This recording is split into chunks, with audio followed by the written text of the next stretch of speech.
some days are earlier than others, and some days are long. You know, I'll leave at 8:30. I'll get home at 5:30 or 6. Yeah, it all depends on what I got going on, other businesses, and if I'm in camp or not.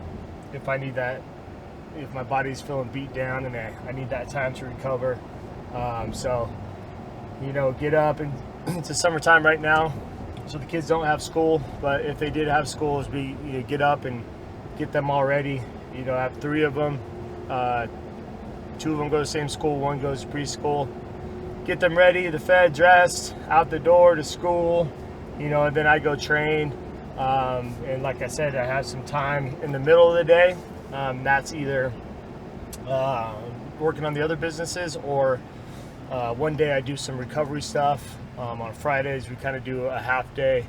I spar kind of the midday, and then I'm done for the day. Just kind of rest and doing something with my wife or the kids, you know. And so have some obligations here and there. You know, this week I'm going up and doing a charity event, doing a wrestling clinic in South Dakota, you know. And so it's kind of juggling it all, getting in my work. But when I'm done training, you know, that side of me is over. You know, I'm a husband, father, or you know, whatever I'm doing. So I try to shut off everything and not bring my my training home. Sometimes at training camp you get a little, you know, you get grumpy, you get tired, and you feel sorry for yourself, but I try not to bring that home at all. I think Ryan's very good at separating his work from his family life.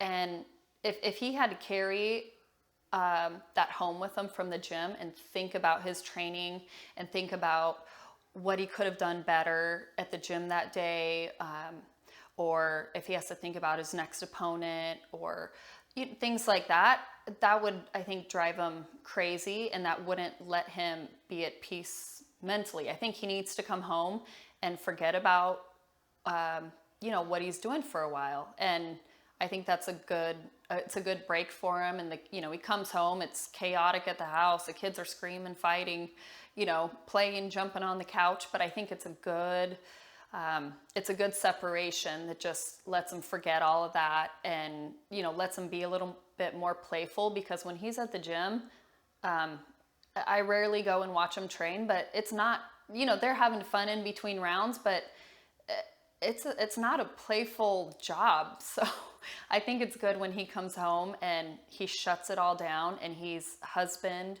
and father and friend, and, you know, leaves his business at the gym. So Canyon and Rocket. So Rocket's 4. Canyon I'm 7. is 7. They do a Muay Thai. Hartley does a little gymnastics. She played a little flag football though, huh? Did you like it? I played 3 sports. And I got a trophy. I played 3 trophy. I got 3 trophies. I played 3 sports. I played soccer, football, Muay Thai. It's kind of changed through our career because, you know, before we were just dating, and then obviously got married. And so, you know, and he's had the highest of the highs and the lowest of the lows. And now, as our relationships progress, and we've been married 9 years, 3 kids, it's cool because the family gets to share in all that success. Us personally, we have a couple pygmy goats right here, a little mini horse, and some chickens. And these guys are all fun and all that, but the chickens are awesome. We get like 6, you know, free range chicken eggs every morning, which is nice. They're like bright yellow, so that's fun. Kids like to go do that. They get their goats out here. Then on my wife's parents' property, they got a bunch of cattle and all that out here, some horses and some sheep. And all the cattle out here, they're not raised to be slaughtered or anything like that, just FYI. This one right here, I'll give you goat. You can come in, you little fluffy. Come on.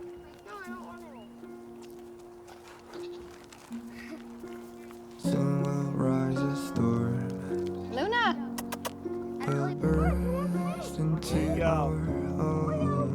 All right, who's riding the horse? If I turn pale like Let's go.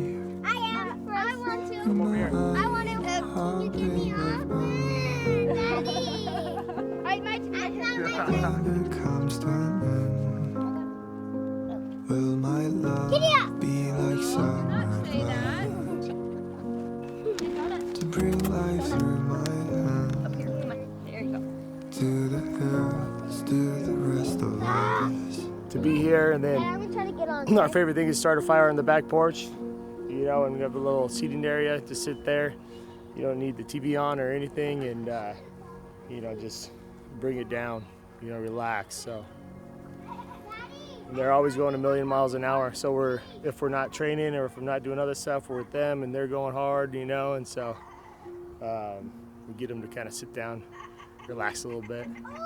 Luckily, he hasn't had any lows in a long time, but we have to explain to the kids, you know, when he fights, Daddy, you know, may not win this fight, but, you know, that's life, and Daddy's gonna train hard and, you know, train for the next fight if that happens. And so it's cool, but you know, you have to teach your kids that, and whether he wins or loses, he comes home and he's a husband, he's a father, and you just go on your day-to-day, and he gets back in the gym regardless of the outcome.